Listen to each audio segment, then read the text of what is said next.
اعوذ باللہ من الشیطان الرجیم بسم اللہ الرحمن الرحیم اعوذ باللہ من الشیطان الرجیم بسم اللہ الرحمن الرحیم۔ رمضان مبارک کی آج 6 تاریخ، چھٹے دن کی دعا ہے، ہمارے ساتھ پڑھ لیں۔ بسم اللہ الرحمن الرحیم، بسم اللہ الرحمن الرحیم، اللہم لا تخذلنی فیہ لتعرض معصیتک ولا تضربنی بسیاط نقمتک وزحزحنی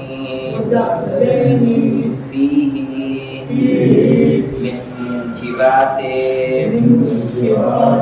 سخطک بمنک وایادیک یا منتہی رغبت الراغبین۔ پالنے والے آج کی دن ہمیں گناہوں کے سبب ذلیل نہ فرما، پالنے والے اپنے عذاب کے تازیانے سے ہمیں محفوظ فرما۔ معبود آج کے دن ہمیں اپنے غضب کے اسباب سے محفوظ فرما۔ تجھے تیرے احسان اور نعمتوں کا واسطہ، اے رغبت اور آرزو رکھنے والوں کی آرزو کی انتہا۔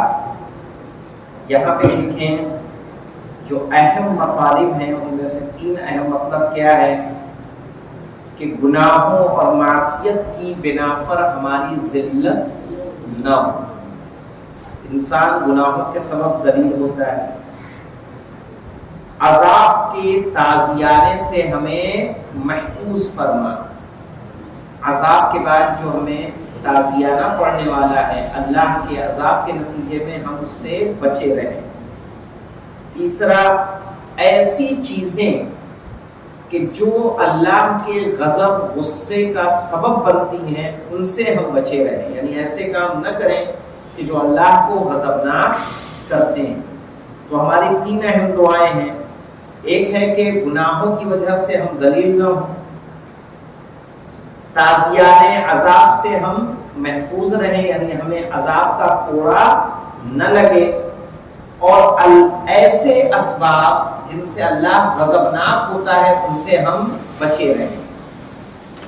اب یہاں پہ دیکھیں، خذلان کہتے ہیں کسی کو اس کی حالت پر چھوڑ دینا، اور یہ ایک سخت مرحلہ ہوتا ہے کہ انسان کو اللہ اس کے حالت پر چھوڑ دے، اللہ پشت پناہ نہ ہو، پیچھے سے آپ کا سپورٹ کسی طرح کا موجود نہ ہو۔ ایسے میں کیا ہوگا؟ ایسے میں انسان دنیا میں ذلیل و خوار ہو جاتا ہے۔ اگر اللہ پشت پناہ نہ ہو تو ظاہر ہے دنیا میں ذلیل ہوگا اور آخرت میں سخت عذاب اس کے قسمت میں ہوگا۔ قرآن کی آیت ہے ان ینصرکم اللہ فلا غالب لکم، اگر اللہ تمہاری مدد کرے گا تو تم پر کوئی غلبہ حاصل کرنے والا نہیں، یعنی تم سے اوپر کوئی جانے والا نہیں ہے اگر اللہ کی مدد تمہیں مل جائے۔ وَأَن يَخْذُلْكُمْ فَمَنْ ذَا الَّذِي يَنصُرُكُم مِّن بَعْدِهِ، صحیح ہے۔ اور اگر اللہ تمہاری حالت پر چھوڑ دے گا تو تمہاری مدد کرنے والا کوئی نہیں۔ ظاہر ہے جنگ بدر میں سوچئے 313 تھے اور 313 ہزاروں پر غالب آ گئے، اس لیے کہ وہاں ان کو مدد حاصل تھی اللہ کی۔ لیکن جب جنگ احد ہوئی ہے تو جنگ احد یہ ہوئی ہے فتح مکہ کے بعد۔ اب اس میں کیا ہوا ہے، فتح مکہ کے بعد ہوئی ہے تو نئے نئے مسلمان تو تھے ہی سب آگے آگے، تو مسلمانوں نے کیا کیا، ان کو آگے کر دیا۔ صحیح ہے، تو جو اب آگے کر رہے ہیں اور دوسری جنگوں میں تو ایسی صورت میں کیا ہونے والا ہے کہ اب وہ تو ان کا ایمان اس منزل پر نہیں ہے کہ وہ مقابلے پر ڈٹے رہے، وہ تو ہلکی سی خروچ یا ڈر کے آنے پر بھی کیا ہوگا، میدان چھوڑ دیں گے۔ اور یہی ہوا، یا جنگ احد میں ایسا ہوا تھا کہ مسلمانوں کی کثرت تھی اور ان کو اپنی کثرت کا گمان ہو گیا کہ آج تو ہم زیادہ ہیں، آج تو ہمیں جیتنے سے کوئی روک نہیں سکتا۔ اسی جنگ میں ان کو ہار کا سامنا دیکھنا پڑا۔ تو کہا جس دن تم اللہ کی مدد سے ہاتھ اٹھا لو گے، اس دن کیا ہوگا کہ اپنے آپ پہ غرور و طاقت پہ اعتماد کرو گے تو ظاہر ہے تمہاری مدد کرنے والا کوئی نہیں، اللہ پہ چھوڑ دیتا ہے، ٹھیک ہے کر کے دیکھ لو۔ تمہیں اگر زیادہ اعتماد ہے تو تم کوشش کر کے دیکھ لو، پھر اس کے نتیجے میں انسان کیا ہوتا ہے، پسپا ہوتا ہے، ذلیل ہوتا ہے۔ اس کے علاوہ دیکھیں شیطان کرنا کیا چاہتا ہے۔ اچھا اللہ حالت پہ کب چھوڑتا ہے؟ اللہ حالت پہ تب چھوڑتا ہے جب انسان گناہوں میں مبتلا ہو جاتا ہے۔ ایک بار متوجہ کرتا ہے، دو بار متوجہ کرے گا، انسان نہیں مانتا تو اس کے بعد کیا ہوتا ہے، کہتے ہیں نا کہ جو انسان گناہگار ہوتا ہے خدا اس کی رسی کو ڈھیلا چھوڑ دیتا ہے۔ جاؤ دیکھیں کتنا دور جا سکتے ہیں۔ وسیم رضوی جتندر تیاگی آپ کے سامنے مثال ہے۔ ایک آیت کو جتندر تیاگی نہیں ہوا، پہلے اس نے کوئی فلم بنائی، پھر قرآن کی آیتوں پہ، پھر رسول کی شان میں کچھ کتاب لکھی، دھیرے دھیرے دھیرے دھیرے اس منزل پر آیا کہ آج زندت و خاری کی زندگی گزار رہا ہے۔ تو انسان یہ سوچے کہ فلاں ہمارا ساتھ دے دے گا، ماحول خراب ہے، اگر اس پارٹی میں چلے جائیں گے تو وہ پارٹی ہماری حامی و ناصر ہو جائے گی، تو ظاہر ہے اللہ کے علاوہ کوئی حامی و ناصر نہیں۔ یہ حقیقت ہے۔ وہ بات الگ ہے کہ دنیاوی پیش و خم میں انسان شیطان کے جال میں پھنسے اور مذہب تبدیل کرنے سے آپ کی بقا نہیں ہے۔ اللہ نے جتنی سانسیں ہمیں دی ہیں وہ ہم جس مذہب و ملت پر ہیں اس پر بھی ہمیں وہ سانسیں نصیب ہونے والی ہیں۔ اس کے علاوہ دیکھیں گناہ کئی طریقے کے ہوتے ہیں۔ ایک ہوتا ہے جو گناہ عقائد کی بنیاد پر ہوتا ہے، جیسے اللہ کا شرک کرنا، یہ عقائدی گناہ ہے، یا اہل بیت کو زیادہ بڑھا کر پیش کرنا، یا ان کے منصب سے ان کو گھٹا کر پیش کرنا، یہ دونوں گناہ ہیں۔ یعنی نقص منقصد کرنا اور غلو کرنا اہل بیت کی شان میں، دونوں گناہ قرار دیا گیا ہے۔ دوسرا گناہ ہوتا ہے دل کا گناہ، انسان اعضاء و جوارح سے نہیں کرتا، دل سے گناہ ریا یعنی دکھاوا، ریاکاری۔ ریاکاری میں کوئی بول کے کچھ نہیں کرتا ہے، آپ کی ارادے اور اختیار سے آپ ریا کرتے ہیں۔ یہ نماز پڑھ رہے ہیں، نماز پڑھ رہے ہیں اللہ کے لیے پڑھ رہے ہیں، کسی کو دکھانے کے لیے۔ میں اچھی قرات کر رہا ہوں آپ کو سنانے کے لیے کہ ہاں آپ سب جان جائیں کہ یاسین حسین کی قرات اتنی اچھی ہے۔ ایک ہے کہ نہیں میں نماز کو صحیح کرنے کی نیت سے اس قرات کو صحیح کروں، ظاہر ہے دونوں میں فرق ہے، ایک میں ریا پائی جائے گی، ایک میں نماز کی اصلاح کا مقصد پایا جا رہا ہے۔ تو ظاہر ریا وہ ایسا گناہ ہے کہ جو انسان کہاں سے کرتا ہے، دل سے کرتا ہے۔ اس کے علاوہ دیکھیے غرور اور تکبر کرنا، یہ کہاں سے ہوگا، دل سے، من سے ہوگا۔ آپ اپنے آپ میں پھولے نہیں سما رہے ہیں کچھ کر کے، آپ اپنے آپ کو بڑا سمجھ رہے ہیں، دوسروں سے بہتر سمجھ رہے ہیں، یہ کیا ہے، دل کا گناہ ہے۔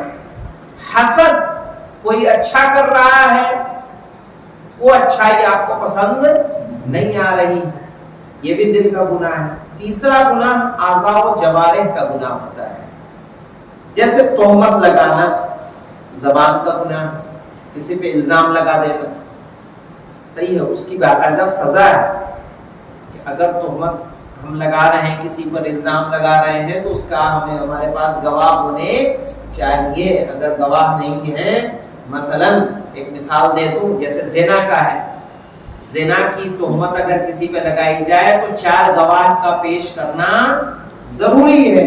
اگر ہم 4 گواہ کسی پر زنا کی تہمت لگا کے 4 گواہ نہ پیش کر پائیں تو شریعت میں ہم پر 80 کوڑے کی سزا ہے کہ ہمیں جو تہمت لگا رہا ہے اس پر کیا ہو 80 کوڑے مارے جائیں, پھر کبھی اس کی گواہی قبول نہ کی جائے. تو سوچئے یہ کیوں ہے؟ اس لیے ہے کہ سماج میں برائی عام نہ ہونے پائے, کوئی کسی پر آسانی سے لانچھن نہ لگانے پائے. جو آج کے سماج میں ہمارا یہ ہوتا ہے کہ ہم آسانی کے ساتھ جس کو چاہتے ہیں, جو چاہتے ہیں, جس طرح کا الزام چاہتے ہیں اسے دے دیتے ہیں. صرف شک کی بنیاد پہ کسی کو چور سمجھ لیتے ہیں, صرف شک کی بنیاد پر اپنے نقصان کا ذمہ کسی اور کو دے دیتے ہیں. صحیح ہے, صرف شک کی بنیاد پر اپنے بربادی کا ذمہ ہم کسی اور کو دے دیتے ہیں کہ سب تیری وجہ سے ہوا ہے. صحیح ہے, ہمارے یعنی ازدواجی زندگی میں مشکلات پیدا ہو رہی ہیں تو اس کا ذمہ دار ہم کسی اور کو بنا دیں. ہمیں تجارت میں نقصان ہو رہا ہے, صرف شک ایک ہے کہ یقین ہو کہ نہیں فلاں نے ہی یہ کام کیا ہے, آپ کو پتا ہے, صحیح ہے, آپ کے پاس اس کے ایویڈنس موجود ہیں. لیکن اگر ایویڈنس موجود نہیں, صرف احتمال کی بنیاد پر, شک کی بنیاد پر اگر کسی کو آپ کہہ رہے ہیں تو یہ جائز نہیں ہے. اب یہ جتنے گناہ میں نے بتائے یہ سارے کے سارے گناہ ہیں کہ جو اللہ کی ناراضگی کا سبب ہیں, جن پر اللہ نے ایک سخت عذاب معین کیا ہے. اس کے علاوہ دیکھیں امام حسین علیہ السلام دعائے عرفہ میں فرماتے ہیں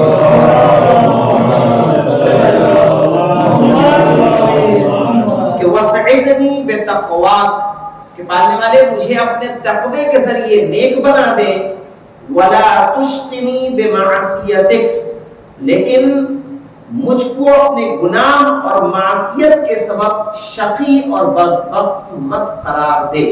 یعنی ایسا نہ ہو کہ پالنے والے میں تیرا گناہ کروں, تیری بارگاہ میں ناپسندیدہ بندہ ہو جاؤں. دیکھیں جب انسان گناہ کرتا ہے تو گناہ کے کچھ نتیجے ہمارے سامنے آتے ہیں.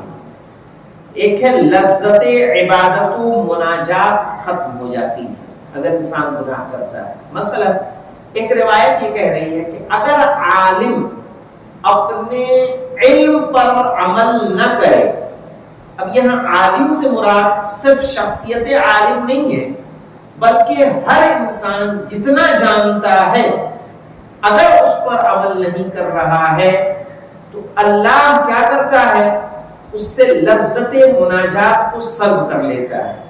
یہ کم ترین سب سے کم عذاب یہ کہ اگر ہم نے جو جانا, جاننے کے بعد اس پر عمل نہیں کیا تو کیا ہوگا کہ دعاؤں کی لذت, عبادت کی لذت ہم سے اللہ کیا کرتا ہے, سلب کر لیتا ہے, چھین لیتا ہے. دوسرا عذاب گناہوں کا ملتا ہے, نیک لوگوں کی نگاہ میں انسان گر جاتا ہے, ان کی محبت اس کو نہیں ملتی. مثلا روایت کہہ رہی ہے باقاعدہ کہ من تتبع خفیات العیوب, کہ جو چھپ کر گناہ کرنے کی فراق میں رہتا ہے, سوچتا ہے کہ کوئی دیکھ نہیں رہا ہے, یہ بہترین موقع ہے جو چاہو کر لو. تو کہا جو چھپ کر گناہ کرنے کی فراق میں رہتا ہے وہ لوگوں کے دلوں کی محبت سے محروم ہو جاتا ہے, پھر اسے لوگ سماج میں پسند نہیں کرتے. تو اگر آپ چاہتے ہیں کہ لوگ آپ کی طرف جاذب رہیں, لوگ آپ سے محبت کریں, لوگوں کی آپ کی محبت لوگوں کے دلوں میں رہے, تو اس کے لیے آپ کو گناہوں سے بچنا ہوگا, خصوصاً ان گناہوں سے کہ جو تنہائی میں انجام دیے جاتے ہیں. تیسرا دیکھیں اولیاء الہی سے نفرت. جب انسان گناہ کرتا ہے تو جو اللہ کے ولی ہوتے ہیں, اللہ کے محبوب ترین بندے ہوتے ہیں, ان سے نفرت کرنے لگتا ہے.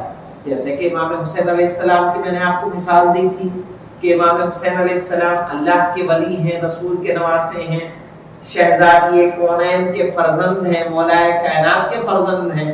صحیح ہے, رسول نے ان کو اپنے کاندھوں پہ بٹھایا ہے. اصحاب زندہ ہیں کہ جنہوں نے رسول کو, امام حسین کا احترام کرتے ہوئے دیکھا تھا. تو یہ تو سنت سمجھ کے امام حسین کا احترام کرنا چاہیے تھا.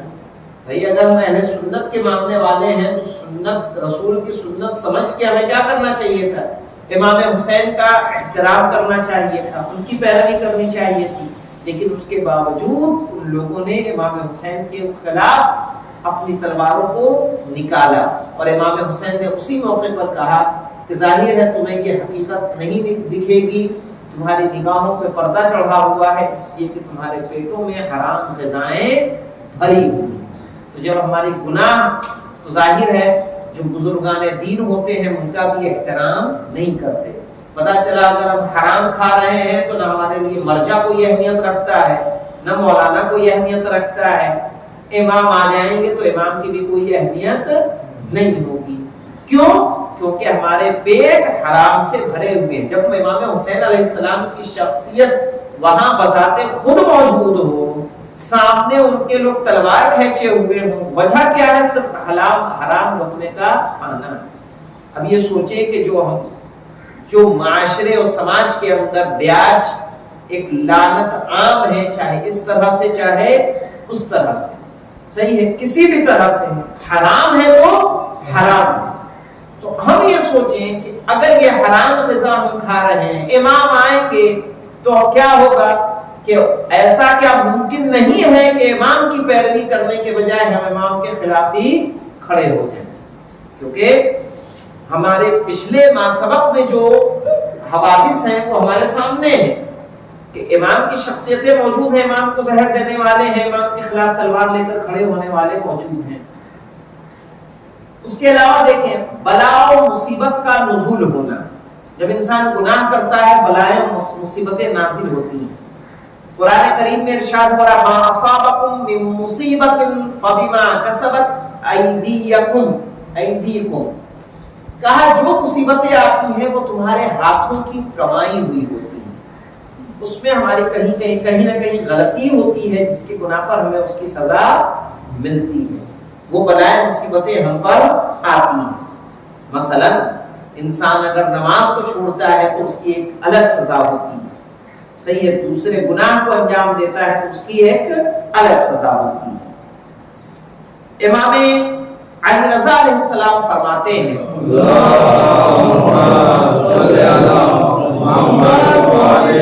بہت اہم حدیث ہے اپنے نفس کا جائزہ لینے کے لیے.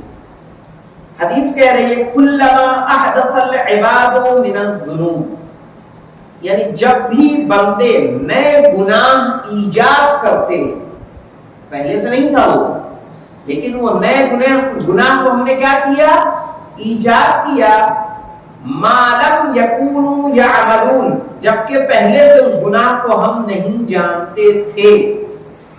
احدث اللہ لهم من البلاء ما لم یکونوا یعرفون، تو اللہ ان کے لیے ایک نئی بلا نازل کر دیتا ہے جس کو وہ پہلے سے نہیں جانتے تھے.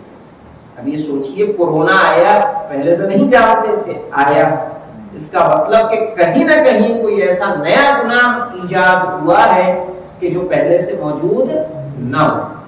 پہلے شوگر نہیں تھا، ہارٹ کی بیماری نہیں تھی، صحیح ہے.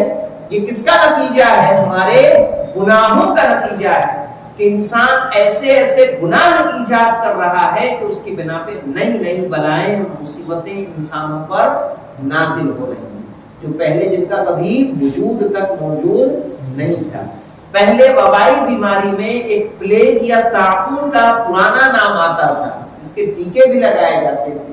اب دیکھیے نئی نئی بیماریاں، انڈروم سنڈروم میں جائیں گے تو پتہ نہ کتنے طریقے کے سنڈروم ہیں کہ جو الگ الگ لوگوں میں اس طرح کا پایا جاتا ہے کہ جو کبھی ریئر ہوتا ہے یا لوگوں میں عام پایا جاتا ہے. ابھی مثلا لوگوں کی ذہنی بیماری عروج پر ہے. پہلے ایسا نہیں ہوتا تھا کہ لوگ سائیکولوجیکل بیمار ہوتے تھے، لیکن اب بیمار ہیں. وجہ کوئی نہ کوئی ایسا گناہ ہوگا کہ جسے لوگ انجام دے رہے ہیں.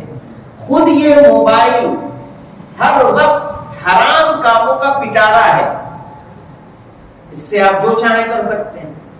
پہلے کے زمانے میں لوگ گھر میں ٹی وی نہیں لاتے تھے، ٹی وی لانے کو جائز نہیں سمجھتے تھے. کیوں؟ کیونکہ اس کے ذریعے سے کیا ہوگا؟ حرام کا معلوم ہے، اس میں حلال بھی ہے، لیکن انسان کا شعور ایسا نہیں ہے کہ وہ حلال کو زیادہ استعمال کرے یا حرام کو کم استعمال کرے، نہ استعمال کرے، کم نہیں، نہ استعمال کرے، صحیح ہے۔ لیکن الٹا ہوتا ہے، ہمارے اندر وہ بیداری نہیں ہے ایمان کی، یا معرفت صحیح نہیں ہے کہ جس کی بنا پر ہم اچھے۔ آپ ایک ناچ گانے کی ویڈیو کو بہت دیر سے مکمل دیکھ لیں گے اگر وہ لمبی بھی ہوگی، لیکن اگر مجالس کی ویڈیو ہو تو اسے آپ تیزی سے اسکرول کر دیں گے۔ وجہ کیا ہے؟ وجہ یہی ہے کہ انسان برائیوں کا عادی ہو چکا ہے۔ اب ایسے میں ظاہر ہے جب انسان نئے طریقے سے گناہ ایجاد کر رہا ہے تو اللہ نئی بلائیں بھی انسان پر نازل کر رہا ہے، ایسی بلائیں کہ جس کو کبھی وہ جانتے بھی نہیں تھے۔ سوچئے اس پر آپ اپنے معاشرے میں تطبیق کرتے چلے جائیں، ڈھونڈیں اور تطبیق کریں، پہلے کیا نہیں تھا، کیا ہوا، یہ کون سی بیماری نہیں تھی اور پیدا ہوئی۔ اس کے علاوہ دیکھیں نیکیاں برباد ہو جاتی ہیں۔ کہا اتقوا الذنوب فإنها ممحقة للخيرات، تم گناہوں سے بچو اس لیے کہ یہ نیکیوں کو جلا دیتی ہے۔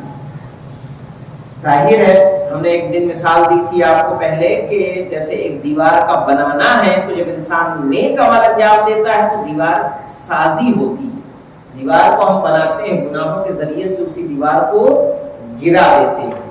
تو جب اس طرح سے ہماری ایمان کی دیوار چل رہی ہو تو کبھی ایمان کی دیوار بلند ہونے والی نہیں ہے، کہ جب ہم نیکی بھی کر رہے ہوں اور ساتھ ساتھ گناہ بھی کر رہے ہیں۔ اس کے علاوہ دیکھیں عمر کا کوتا ہونا، گناہ کرتا ہے تو عمریں کم ہو جاتی ہیں۔ ان میں سے اہم ترین جو گناہ ہے بتایا گیا ہے قطع رحم کرنا۔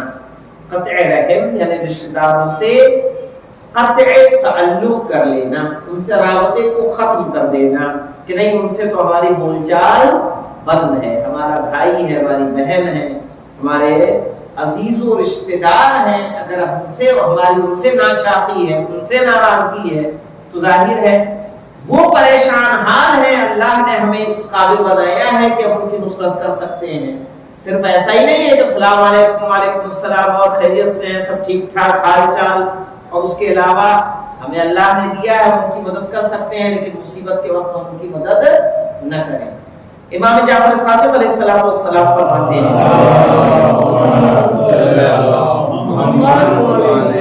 نعوذ باللہ من الذنوب التي تعجل الفناء، ہم ان گناہوں سے پناہ چاہتے ہیں کہ جو ہمیں فنا کی طرف لے جاتے ہیں۔ کہا وَهُوَ قَطِيعَةُ الرَّحِمِ، اور وہ ہے رحم سے، اپنے قریبی رشتہ داروں سے قطع تعلق کرنا۔ ایک اور جو سزا ملتی ہے انسان کو گناہ کے نتیجے میں وہ ہے فقر اور تنگ دستی، کہ انسان غریب ہو جاتا ہے، وہ شکوہ کرے کہ ہماری غربت دور نہیں ہو رہی ہے تو اپنے گناہوں کا جائزہ لے۔ اسی لیے امام کی طرف آئے تھے، ایک شخص آیا مولا کائنات کے پاس، رزق طلب کیا تو آپ نے کہا استغفار کرو، مغفرت چاہیے تو کہا استغفار کرو، الگ الگ حکم چیزیں طلب کرتا گیا، امام اس کو بتاتے گئے استغفار کرو، اولاد چاہیے کہا استغفار کرو، کہا رزق بھی کس سے ملتا ہے، رزق کس سے تنگ ہوتا ہے، گناہوں کے انجام دینے سے۔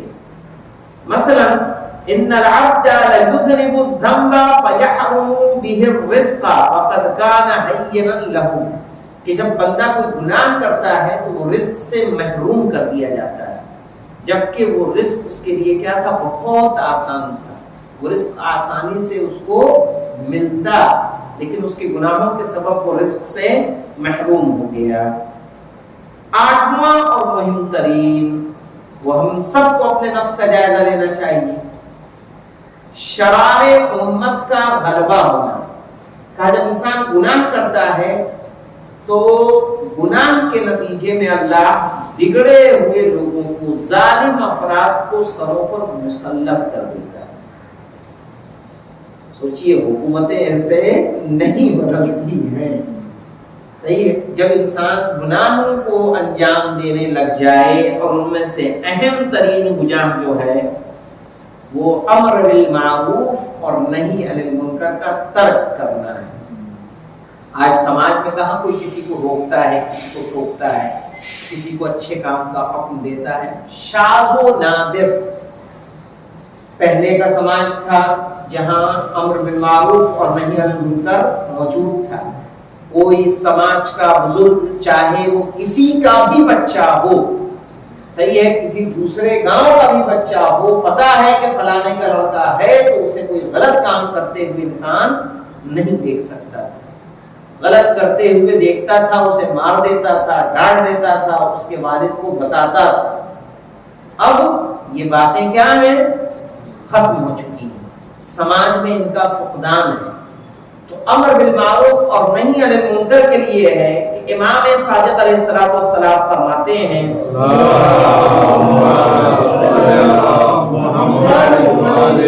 کہ لا تترک الامر بالمعروف والنہی عن المنکر.